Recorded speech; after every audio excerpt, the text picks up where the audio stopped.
할게요. 하나, 둘, 셋.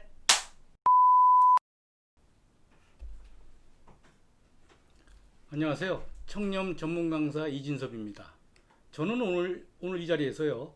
청탁금지법의 올바른 이해에 대해서 좀 말씀 좀 드리고자 합니다. 저는 국민권익위원회 청렴연수원에서 청렴 전문 강사로 일하고 있고요. 또한 인천광역시 인재개발원에서 청렴 전임 강사와 아울러 국립인천대학교에서 시민 청렴 감사관으로도 일하고 있습니다. 저는 이렇게 생각합니다. 청렴으로 가는 길은 정심과 정행이다.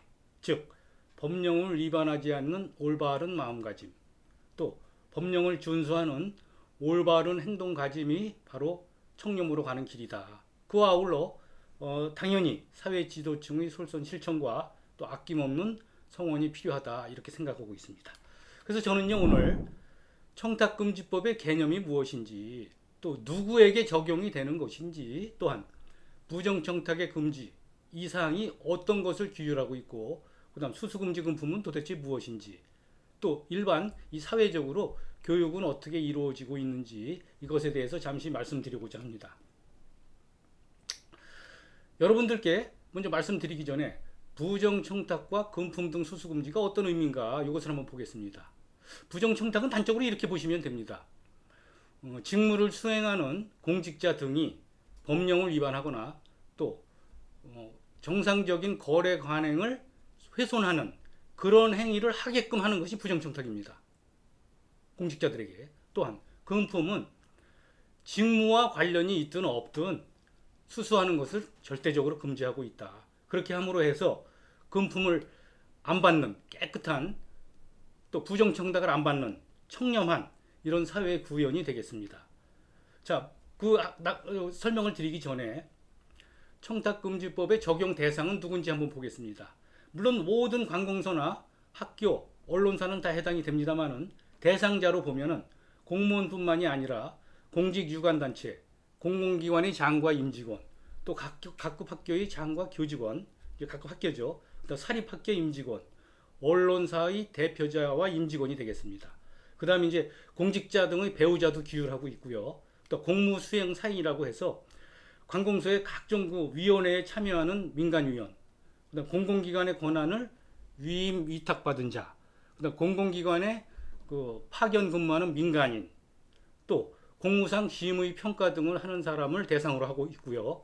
일반 국민으로 보면은요, 공직자 등에게 부정청탁을 하거나 또 수수금지 금품 등을 제공하거나 제공의 약속, 의사표시를 한 사람을 대상으로 청탁금지법을 규율하고 있습니다.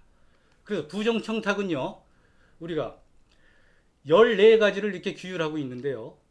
이 14가지에 대해서는 이제 다음 기회에 한번 이제 설명을 자세히 드리기로 하고요. 부정청탁의 유형과 제재 방식을 보도록 하겠습니다. 제재 방식은 이제 청탁금지법 제22조에 벌칙 규정이 있고요. 제23조에 이제 과태료 규정이 있습니다. 그래서 그것도 세부적인 것은 이제 다음에 말씀을 드릴 텐데요. 오늘은 요약해서 잠깐 말씀드리면 어떤 부정청탁을요, 본인이 직접 부정청탁을 할 경우에는 청탁금지법 5조 1항에 보면 누구든지 자기 또는 직접 또는 제3자를 통하여 부정청탁을 하여서는 아니 된다라고 규정은 돼 있습니다만은 건전한 의사소통을 위해서 본인이 본인 것을 가지고 직접 부정청탁을 하는 경우에는 제재 대상에서 제외하고 있습니다. 단 여기서 공직자는 본인 것을 직접 부정청탁 하더라도 이것은 제재 대상이다. 요거 하나 좀 유념해 두시고요. 이제 제3자를 통하여 부정청탁을 하는 사람에 대해서는 이제 청탁금지법 제23조 과태료 규정에 의해서 1,000만 원 이하의 과태료를 부과하고요. 그 누구를 통하여 부정청탁을 받았는데 그것을 위하여 그 사람을 위하여 공직자에게 부정청탁을 하는 중간다리를 하는 사람은요, 일반 국민일 경우 사인일 경우에는 2,000만 원 이하의 과태료, 그 중간다리를 놓는 사람이 공직자일 경우에는 3,000만 원 이하의 과태료, 이렇게 과중한 이제 과태료를 부과하고 있습니다. 또 하나 이제 청탁금지법 제22조 벌칙 규정에 의해서요, 그 부정청탁에 따라서 직무 처리를 한 공직자는 2년 이하의 징역, 2천만 원 이하의 벌금을 이렇게 처하게 하고 있습니다. 이렇게 강력한 규정을 가지고 청탁금지법이 규율하고 있다는 것을 잠시 이해해 주셨으면 좋겠습니다.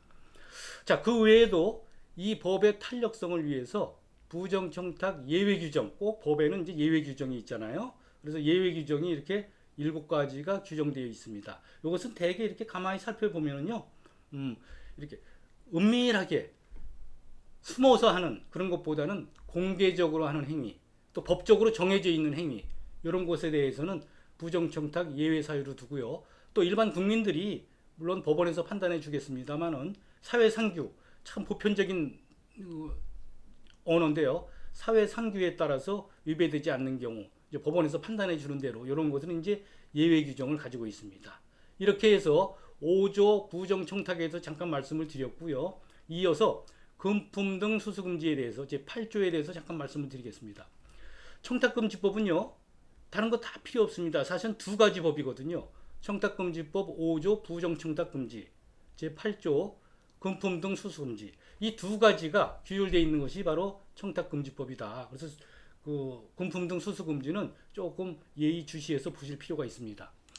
자, 이 금품, 도대체 공직자들에게 수수가 금지되는 금품이 무엇이냐, 이것도 한번 살펴볼 필요가 있는데요. 대개 이겁니다. 금전, 유가증권, 부동산, 물품, 입장권, 할인권, 초대권, 부동산 사용권 등 이런 재산적 이익, 또 한 부류는 음식물, 주류 이렇게 제공하는 거 있지 않습니까? 음식물, 주류, 골프 등 향응 제공, 그걸 이제 향응이잖아요. 또 하나 교통, 숙박, 이런 것도 한 부류의 수수금지 금품에 해당되고요. 또 큰 부류 한 가지, 세 번째 경제적 이익, 채권, 채무를 면제한다든지, 뭐 돈을 두고 빌려주고 안 받는다든지, 또는 취업을 제공한다든지, 또 이권 부여, 그 사람 평판을 좋게 한다든지, 이런 유형 무형의 경제적 이익, 이런 것을 토탈 전부 다 우리 금품 등이다 이렇게 이해하고 있습니다. 그래서 청탁금지법 제8조에서 이런 규정을 가지고 있어요. 자, 공직자 등은 기부, 후원, 명목에 관계없이 한 사람에게 100만 원을 초과한다든지, 또 1년 동안 회계년도 300만 원을 초과하는 경우에는 형벌을 받는다. 3년 이하의 징역, 3천만 원 이하의 벌금에 처한다. 이런 규정을 가지고 있고요. 또 하나, 100만 원 이하, 또 1년 동안 300만 원 이하라 할지라도 공직자 등이 직무와 관련하여 대가성이 아무리 없다 손 치더라도 그것은 2배 이상 5배 이하의 과태료를 부과하게 되어 있습니다. 자, 그 외에도 이제 우리가 공직자 당사자 외에 배우자에게 또 부정청탁 금품을 수수하게 해서 자기의 어떤 이득을 취하는 경우가 있지 않습니까? 그래서 공직자 등의 배우자에게 또 어떤 금품을 제공하거나 제공의 약속, 의사 표시를 하였을 경우에는 공직자의 그 배우자가 처벌을 받게끔. 자, 또 하나, 공직자나 공직자 등의 배우자에게 수수가 금지되는 금품 등을 제공하거나 제공의 약속, 의사 표시를 한 국민도 해당이 된다. 이것이 바로 청탁금지법 8조 금품 수수의 기본 골격이다. 이것을 좀 이해하시고요. 자, 아까 부정청탁도 예외 규정이 있었듯이 그다음 금품 수수 등도 예외 규정이 있습니다. 이런 경우는 이제 예외를 두고요. 그 외에 제가 처음에 말씀드린 누구든지 기부, 후원, 증여와 관련 없이 한 사람으로부터 100만 원을 초과한다든지 300만 원 초과한다든지 또 뭐 대가성이 있으면 100만 원 이하라든지 이런 말씀을 드렸지 않습니까? 그런 것을 다 차치하고 예외를 갖고 있는 그런 규정이 있어요. 우리 공직자들은요, 이 법을 우리가 수행을 하면서요, 가장 중요한 것이 8가지 같아요. 그래서 이 8가지를 잘 이렇게 업무에 활용하는 그런 지금 사회 추세입니다. 첫 번째는 공공기관에서 뭐 금품을 좀 준다든지, 또 같이 근무하고 있는 상급 공직자 이런 분들이 격려 포상으로 제공하는 이런 금품은 예외 규정을 갖고 있고요. 또 우리가 보통 이렇게 사회에서 많이 듣지 않습니까? 원활한 직무 수행, 사기업, 의뢰, 부조의 목적으로 이런 얘기가 있어요. 이것은 바로 이거거든요. 공직자들은요, 어느 누구에게도 원활한 직무 수행, 사기업, 의뢰, 부조의 목적으로는 음식물은 3만 원까지, 그다음 선물은 5만 원까지, 경조사비, 결혼 장례 시에 5만 원까지 부조금만 받게 되어 있습니다. 자, 여기서 선물은 예를 들어서 농수산물이라든가 농수산 가공품일 경우에는 10만 원까지, 부조금도 누가 이제 결혼이나 장례 당하지 않았습니까? 그럴 경우에 경조사비를 5만 원을 부조하게 되어 있습니다만은 혹시 화환이나 조화로 할 경우에는 10만 원까지 이렇게 규정하고 있습니다.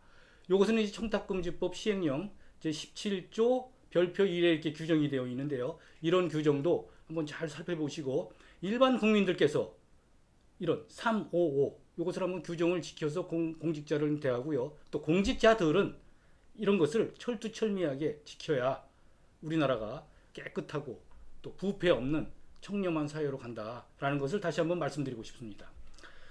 그 군품승의 수수금지 8가지 중에 우리가 보통 평시에 이렇게 많이 접하는 게 있어요. 그래서 저에게 이제 질문도 많이 들어오고 하는 사항을 잠깐 3가지만 한번 말씀드리고자 합니다. 어느 날 갑자기 이제 그 자녀분이 결혼을 하는데요. 칠촌 아저씨가 150만 원을 부조했어요.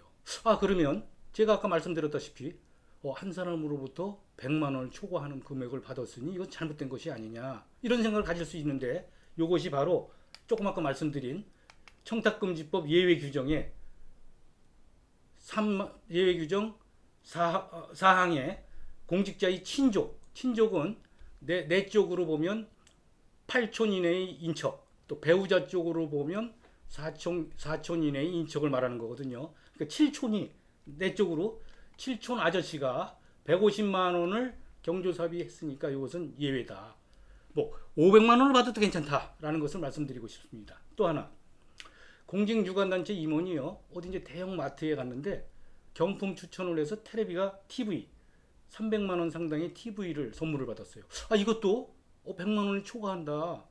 그래서 혹시 이거 위반되지 않는가? 근데 그것도 사실은 예외 규정 제775에 경품으로 받는 금품은 예외 규정이다.